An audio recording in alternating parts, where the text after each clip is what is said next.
Yet another episode of the Dawning Experience with Chami Moroke. Mogaetsi re ke tsa sebaka sena ke go amogela mo showng ya gompieno, where we have an amazing jazz vocalist, actually an award-winning jazz vocalist. You know, this is someone to look out for in this industry.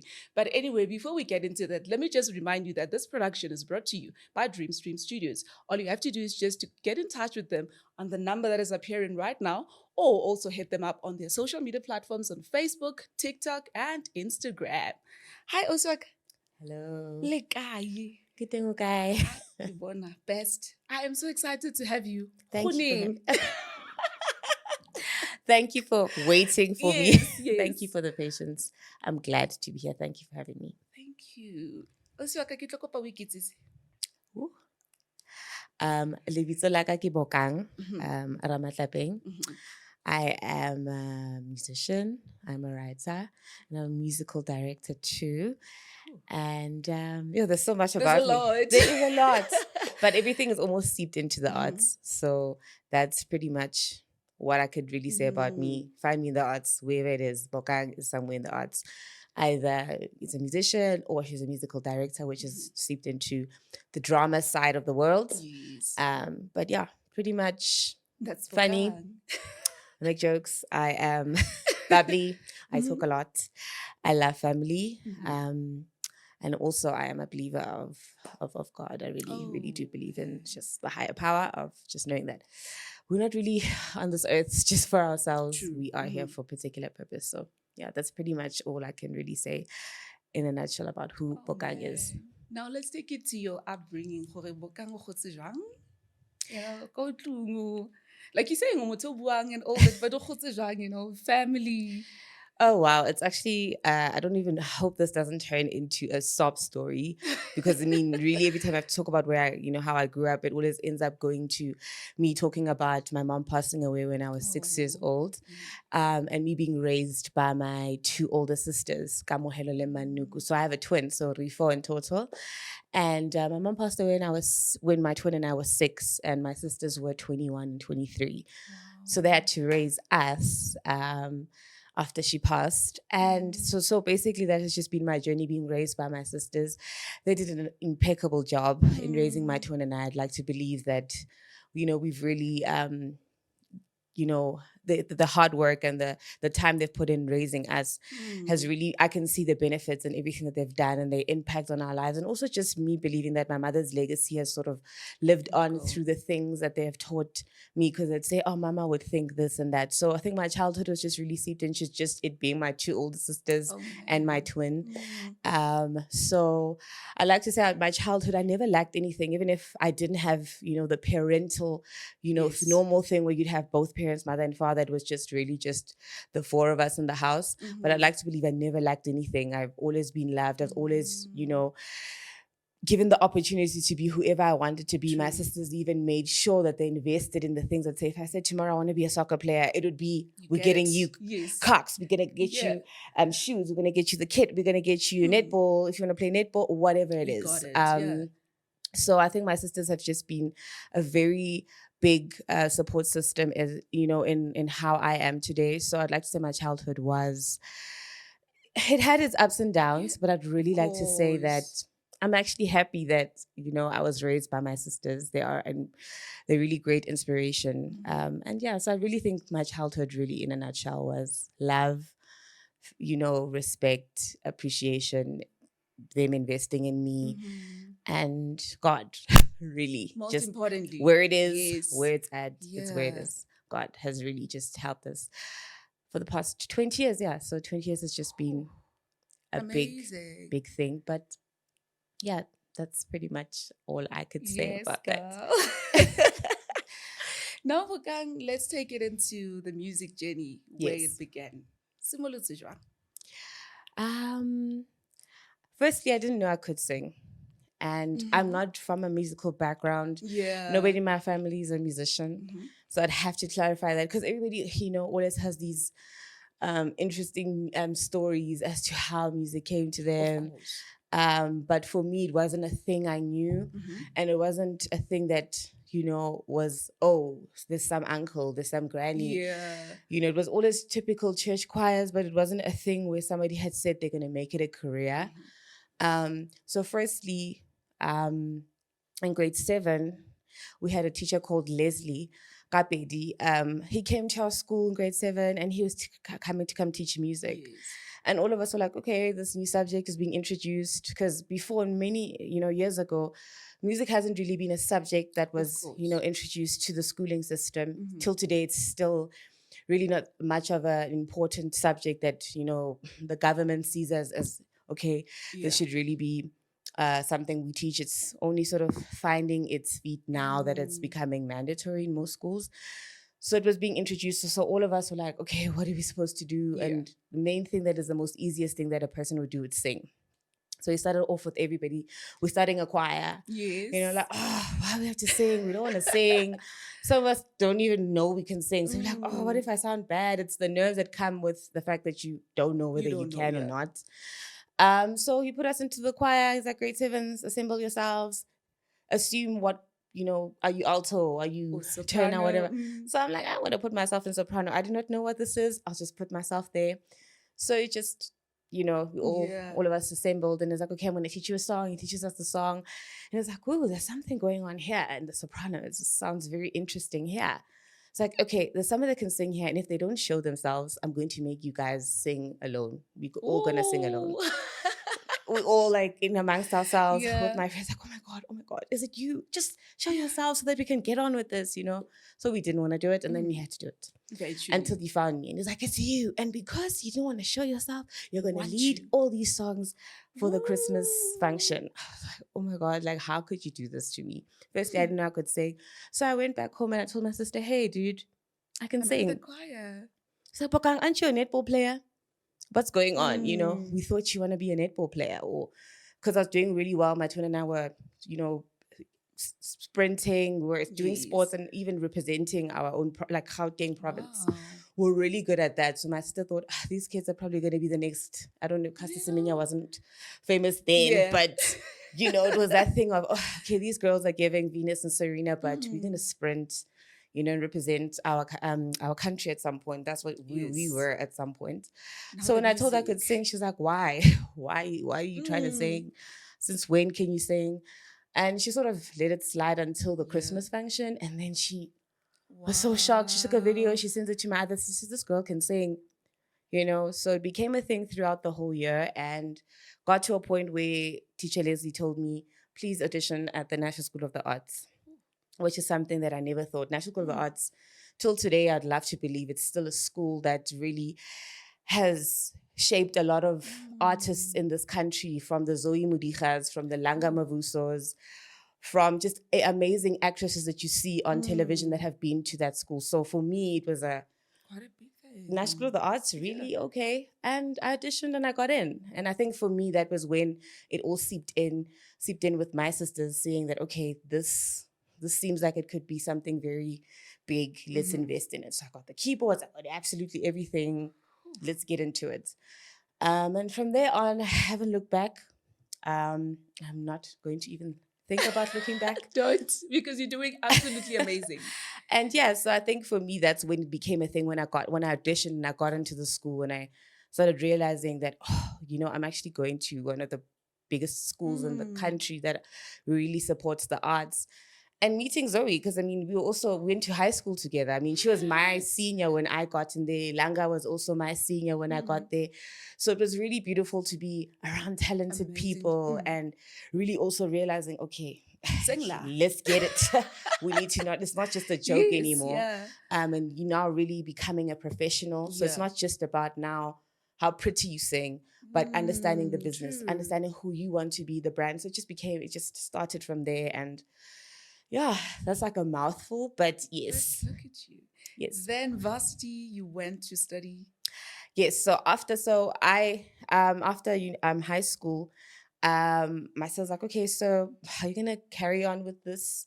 And at some point, I was sort of, I didn't know if I wanted to study music. At some point, I was like, I don't know how I feel about this anymore. I love it. I'd like to believe every musician has, or any artist has sort of found themselves in a position where they're not sure if Not they want to sure. carry on, because it really is a taxing, type of thing, because it's all about your life. Yeah. It takes everything from you. It's not like a, I don't want to, speak ill about other, professions, but being an artist, it's really, it's everything. It's your spirit being, it's your mind, it's your everything is sort of Everything seeped about into you. this thing. It's easy when you're doing a 9 to 5 to sort of block it out because it's not really closest to your heart. If it's something that you say, okay, I want to be this particular thing, you get offended by something that you love and has been your passion. So at some point I took a hiatus and I didn't want to study music. So I wanted to do political science. And then I was like, actually, I'll be lying. Let me go study jazz at TUT. So I did go study jazz at TUT. And fortunately, I did not finish because I don't know, there's so many things that were happening in my life at the time that didn't really allow me to really focus. But I was there for the 3 years, didn't actually progress through, and it was during the COVID time. So I was really just in and out of, do I want to finish? Do I want to do this? But I'm glad for what it also did for me, because I think the 3 years of being at TUT has propelled me into what I actually became eventually, where now you and I are sitting and having this conversation, because that particular place, I'd like to believe, seeped in with the experience with NSA was the moment where I realized, okay, this is something I want to do and I have to do for the rest of my life. And I believe that this is not just a phase. It's not just that, I just wanted to sing. It's actually a calling. It's something I really want to do for the rest of my life. So yeah, really. I'm thinking of quite a lot of people when you speak about jazz, like, no, I want to know why jazz, because relevant you're like, yo, sketching and all those things, improvisation, like, no, why jazz? Sure. My older sister, Kamuhelo, she was listening to jazz records since I was a child. For some odd reason, I always think that she's responsible for the reasons why I'm a jazz musician, because every car ride was Nina Simone, or, there's so many people I could, Hebi Tswayedi, Abdullah Ibrahim, these really, important jazz figures in the world. And also in our country, also just there's so many Spongile Kumalos, Gloria Bosmans, and she'll be playing all of these people, and I'd really be connected to the music. And I think for me, I liked, people like Tanisa Mazwai, even away from jazz, people like Lauren Hill or Jill Scott. And what I loved about what my sister was teaching me through the music that she'd be playing was to be conscious.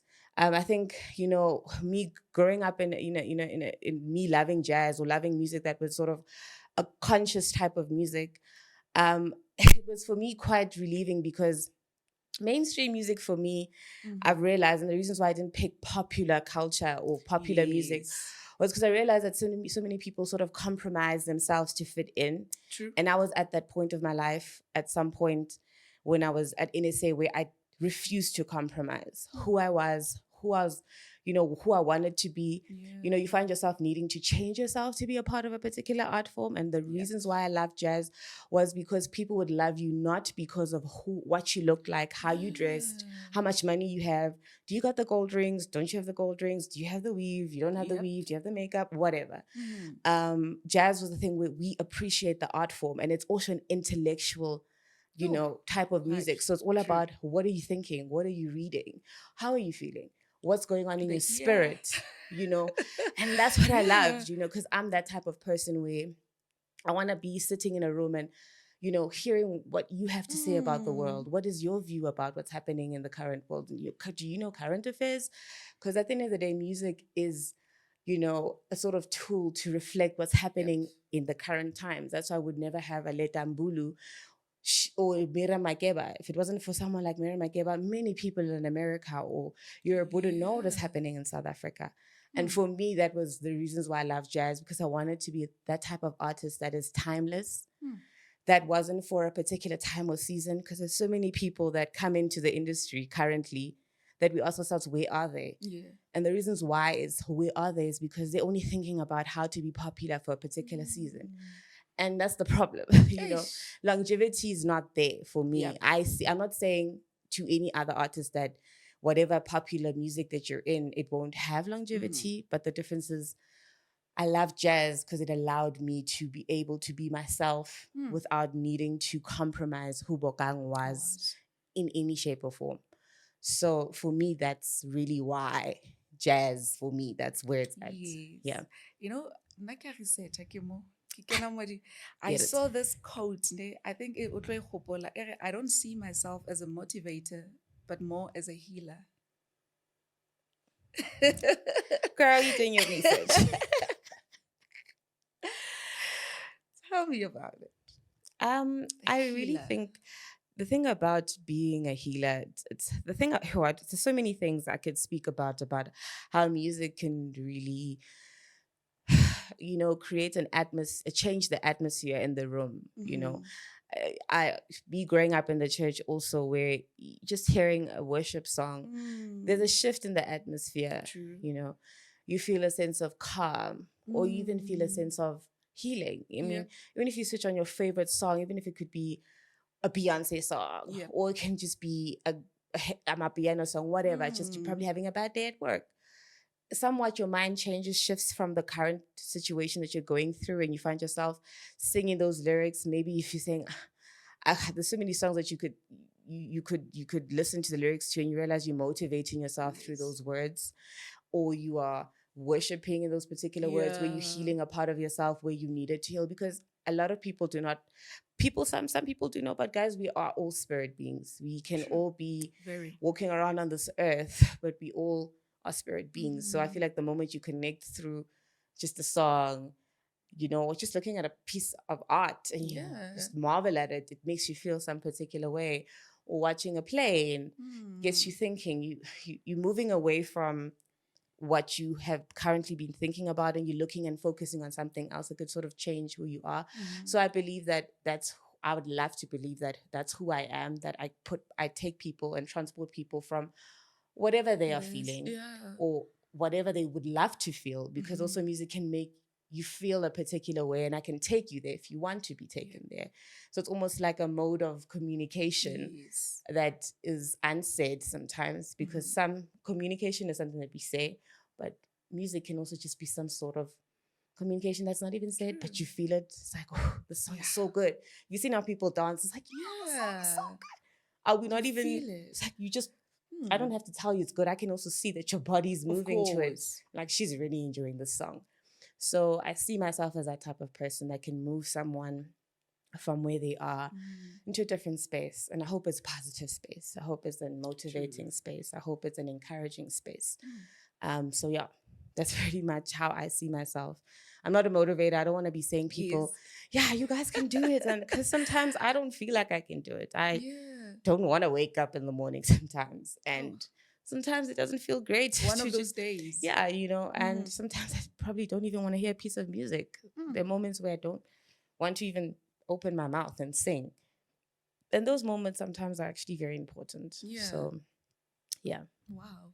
Thank you for that. Bokang, I want us to look into the evolution of jazz in our country. What's your take on it? I'd love to believe, that there's a beautiful evolution that's actually happening. And it's not just only in jazz. If people haven't realized, there's, 4 types of genres that are sort of growing beautifully in this country currently, which is jazz, amapiano and hip hop, and R&B. I can see that that's where we are in terms of our country.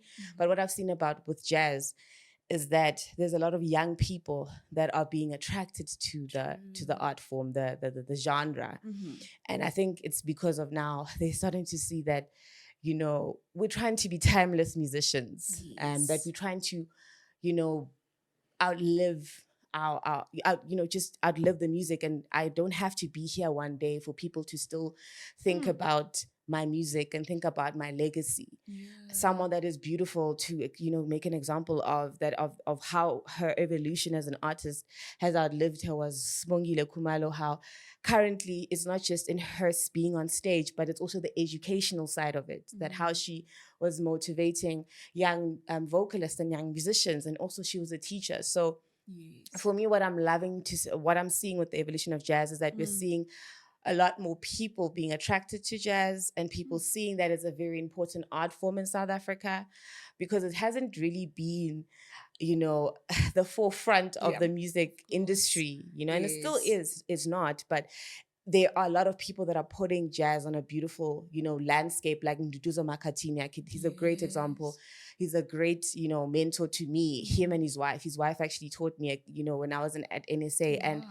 he's also a very great example of how you can be in, house music.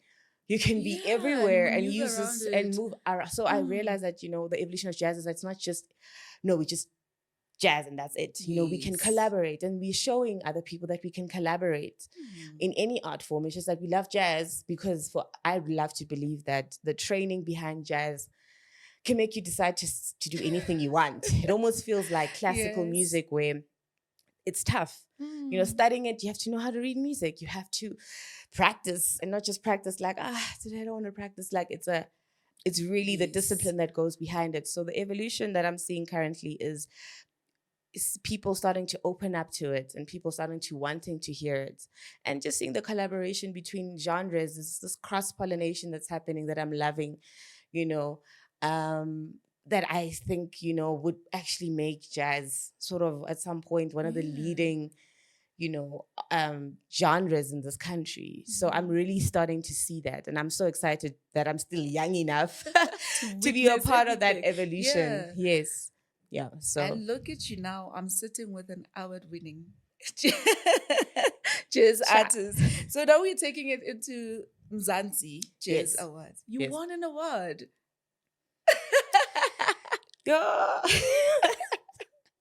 That feeling, Habari, Bokang. How was it?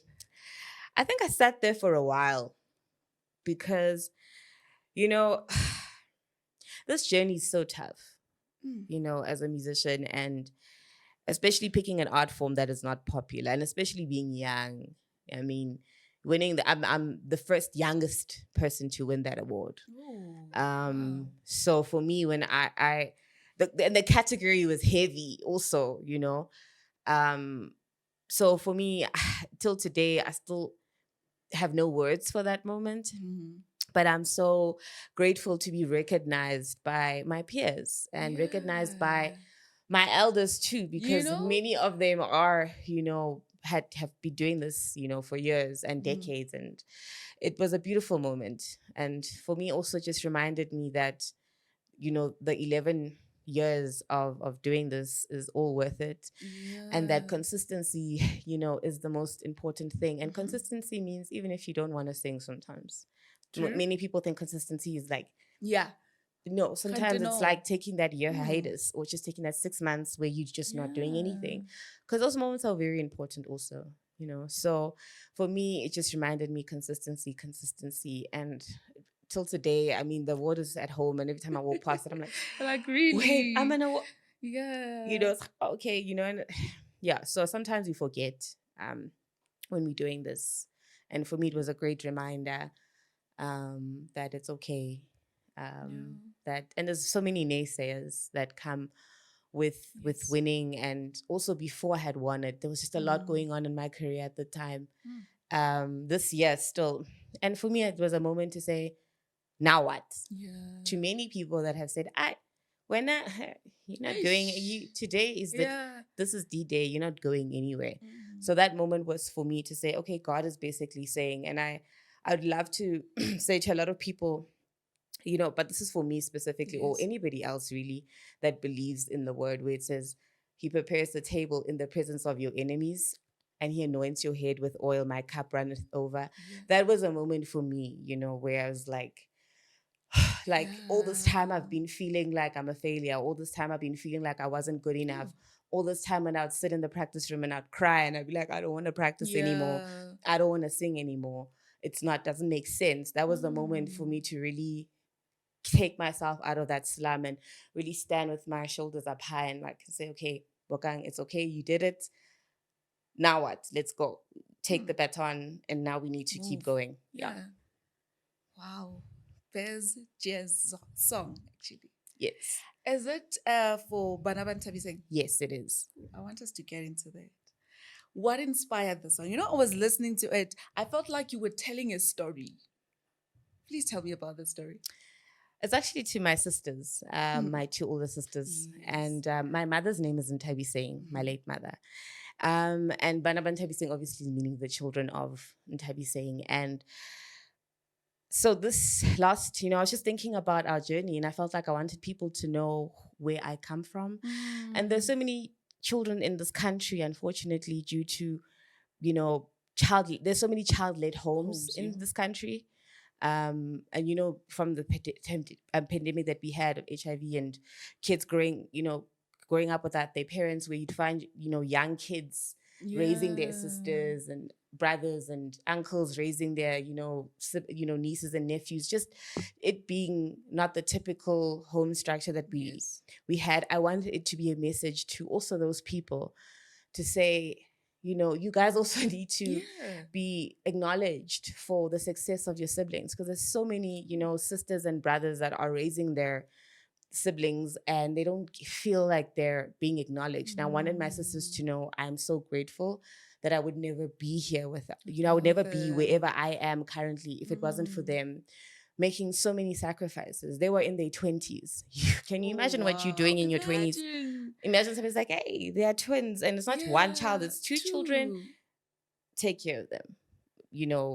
Take them to school. It was a school. It was school fees, school shoes. Sometimes I'm like, I lost my school shoes or whatever. Every day just raising children. And my sisters did that for 20 years. Wow. And for me, I'm 27 today. And if it wasn't for them, I do not know how many times I asked myself, I don't even want to imagine how life would be without my sisters. So I wanted, the song was for them. And I wanted to say thank you. I wanted them to know that I appreciate them. And I wanted people to know that I wouldn't be Bokang if it wasn't for Bana Nthabiseng, that these girls are the reasons why I'm here.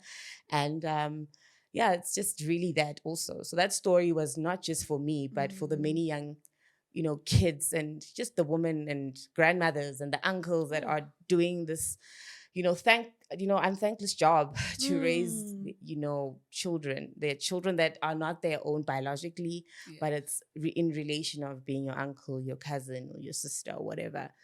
So, that was really what Bana Nthabiseng was about. Yeah. What an amazing song, I must say. Thank you. So who's on the cover? That's my mother. That's her picture. Wow. She looks alive there. At some point, when after they did the graphic design, I was like, looks like she's here. Like, it's a current picture today. So, yes, that's my mom. Bokang, I want to take you to, the highlighting the current climate, especially when it comes to women in the industry. Yes. I don't know if you have experienced that, because you'll find that it's only male who are dominating. I don't know, the ladies were never sidelining. When we experience it. Oh, girl. Ooh, that is a long story, but I'd really love to get into that. And thank you for that question, because a lot of people do ask that question, but there's a lot of people end up, taking it to a negative light only and not really also highlighting the positiveness of it, because there are really great male figures in the music industry that we could say they are, correcting the wrongs of some people that are actually not understanding that opening up the industry for women, what it actually entails. Yes.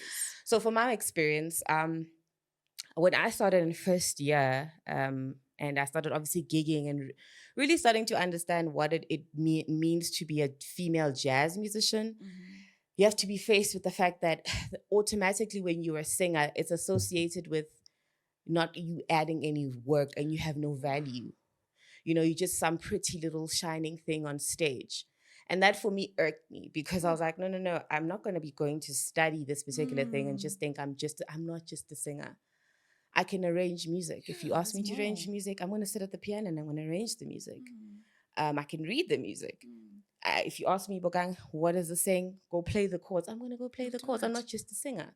I'm not just relying on my ear. There's a lot going on with just being a singer. I have to make sure that the crowd is happy with yes. And then I must listen, because it's also active listening when I'm saying, what if I start on the wrong key? You need to be aware of other musicians that you're working with that, okay, we need to be blending. We need to. So there's a lot of work that comes into just being a singer. So I realized that that was a thing that a lot of male instrumentalists, introduced me to, that really made me, get to a point. I was like, no, I need to correct some of this. And when they knew me, I made it a point to say, I'm not a pushover. Yeah. I am just as worthy to be on the stage as you are, as the saxophone player or the drummer. But just because you are playing an instrument doesn't mean I'm also not doing the extra work. Yeah. Because if I don't perform, a lot of people are looking at the vocalist. Half the time, people are not even looking at the saxophone player until he takes his solo. They're going to be looking at the vocalist to see, is she going to sing well? Because if I don't start the song well, forget about everybody else on stage. So I realized that there's a lot. I had to get to a point where I started fighting for my worth on the stage. And I think a lot of female vocalists in this country, even outside of jazz, where they had to find themselves fighting battles, and also getting to a point where the sexualizing part that you unfortunately do not want to be introduced to, you find that you get these uncles and, that are looking at Bokang, and you can see how I'm 19 years old. What's going on? Why are you trying to get me into this particular situation? Or you're like, let's go out for a drink. And you can see that this drink entails things that I have to compromise so that I can find myself on stage, and if I don't, you don't get the gigs. You don't get the calls. They're not even going to entertain you. And for me, I had to be introduced to those things at a very early stage of university. And I got to a point where I was like, I have to start a show about this. I had to talk about this. Why are women not helping each other? Because in the jazz space, there's not a lot of, like close-knit women where they talk to each other about these things. I had to be introduced to some of these things alone. And I had to suffer with certain things alone because there's not a lot of women around me sort of saying to me, don't go to that person. Yeah. Don't gig with that person. After your gig, go home. Because if you stay with this group, this is what's going to happen to you. And these are the conversations that people do not want to talk about because it makes them uncomfortable. Yep. But I had made it, my responsibility to educate other people after me, the young jazz musicians in her first year, to say, listen, there's this group of and a lot of them would come up to me, and say, Bokang, what do you think about whoever? And I had made my point to say, here, no. Yeah. Here, yes. Here, absolutely not. Let's try like this. I'll help you to do this because I'd love you to do it yourself. So there's a lot that comes into being a female musician because we are doing a lot more somehow for some odd reason. They're just focusing, and I don't want to make it a male bashing particular statement, but I find that a lot of female musicians have to do a lot far more work to remain in the industry than our male counterparts, because they just already are automatically respected for their work automatically. Yes. For me, it comes with how I look, how I dress, how I present myself. If I say no to this particular person, I have attitude, or I'm not pleasant, I'm not exciting to be around because I don't want to go on be reckless, or just these certain things that just come with just being in the entertainment industry.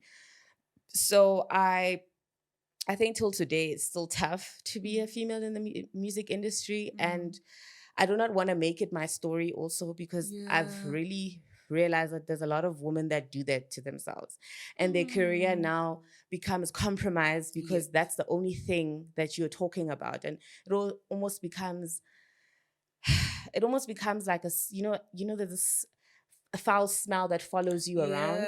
I do not want that to be, and I realized that I had to study the industry and realize that, if you become the woman that's always doing this and this and this, somewhat it automatically becomes damaging to your career. Do you see how difficult it is already? So you have to find yourself where you rather correct quietly and behind the scenes than it becoming a whole social media spree of saying, this one did this and that. So that's pretty much what I could say about how it's been. But I'd love to believe that I've seen quite a lot of changes with my male counterparts, where there's certain people that are doing better, that are addressing things that shouldn't be happening, and they are starting to open up and accommodate us and starting to see us as who we are. as an instrumentalist. There are beautiful pianists that are women, drummers that are women.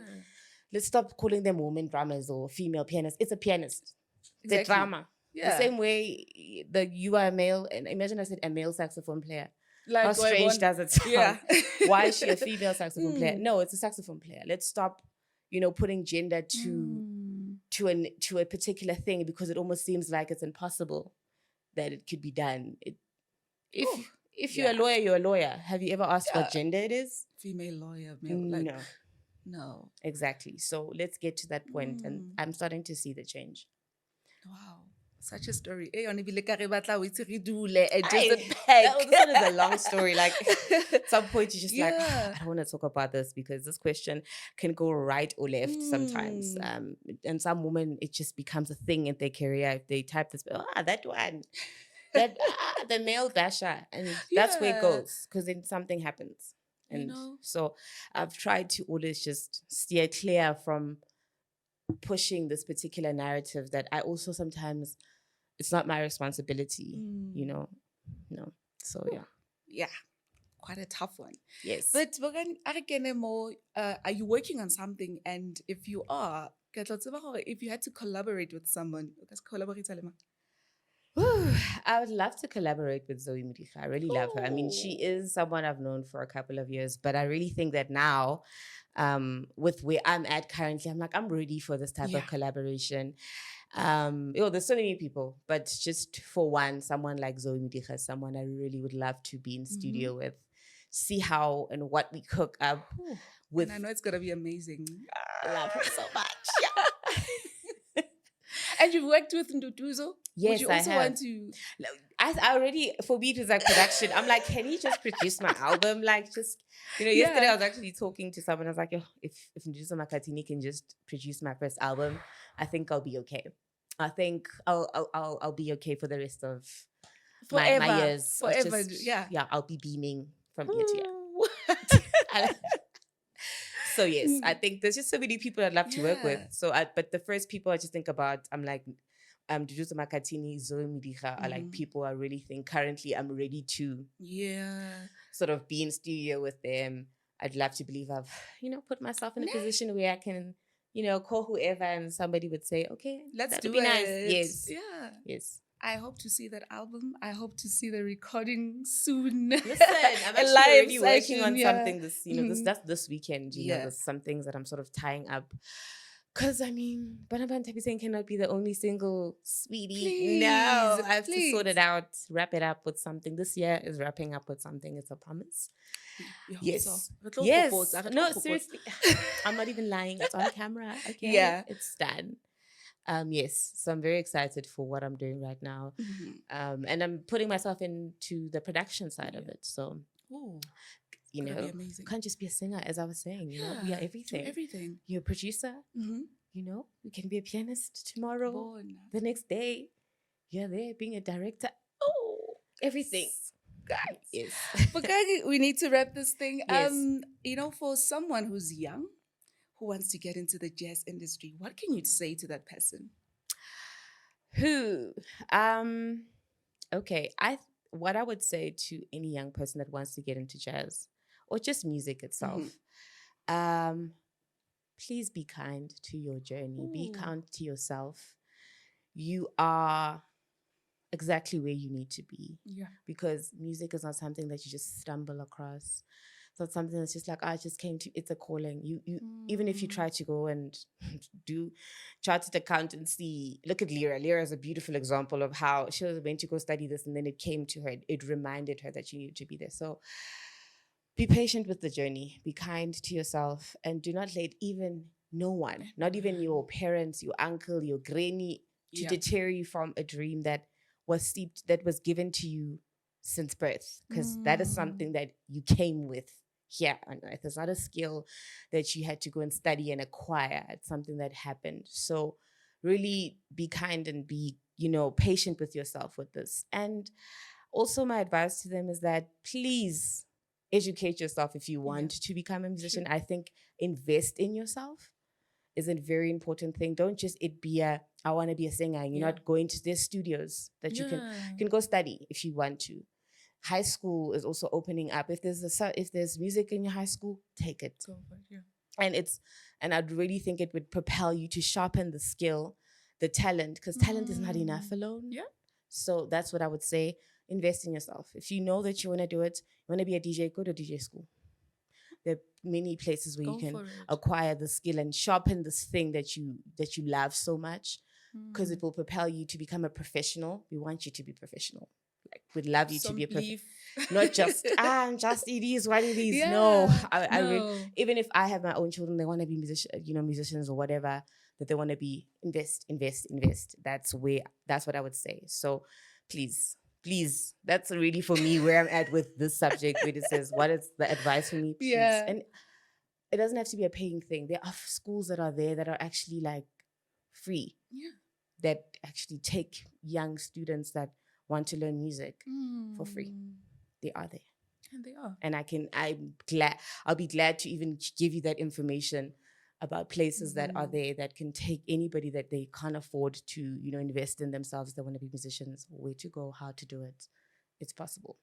Wow. Yeah. Thank you so much, Bokang. I want to taste ya Bana ba Nthabiseng. Nna ke utlwile. But someone else. Hanyane fela. It's king. That's how I was drinking hot chocolate.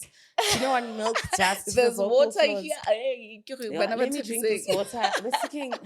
I should have known. Ready because naki utlwile Bana ba Nthabiseng. So maybe someone else. I would tell stories. But I'm gonna only sing like, taste 2 stanzas. I get it for them. Go Spotify and just go and listen to it. You know what? She earned me big time after this. So where do I look? Here. Over there. Okay, cool. Look at me trying to, interfere with the mic. Okay. And let me just sit properly because, wow. Please. Okay. Ooh, okay. Kamohelo le manuku. Galeboha hore. Ling hudisitse kalerato. Le mufutu. Le katapelo. Bana ban Nthabiseng. Kia lirata. Mbika lihlompa lengezeditse molemo lang hudisa kamiyoho. I'm so grateful for your sacrifices. I'm forever indebted to you. We wouldn't have this life without wananangai wananamhlomi. Oh, passion. Like sorry. I almost cried. I almost cried from this. Sorry, that's how I stopped. I was like, ooh. So yeah, sorry. Bokang, thank you so much. Thank you. I really love and appreciate you. Thank you. Just go and do your best. I will try. Thank you for having me. Thank you. I really appreciate it. Thank you so much. When I was thinking, go to Pina A. I want to have to usugets. When I don't ishapilena. When I want to see it, I'm just like, oh, this girl is so early in the morning, but it's okay. Thank you so much. You must always be ready. Clearly. Bana, you were ready. You got us. Thank you so much once again. Thank you. Kochai, I do hope you enjoyed this interview. It was such an amazing one and also informative. This is the dawning experience with Chami Moroke. Go the platforms and just comment, and just let us know what you think. And most importantly, don't forget to subscribe. Thank you so much.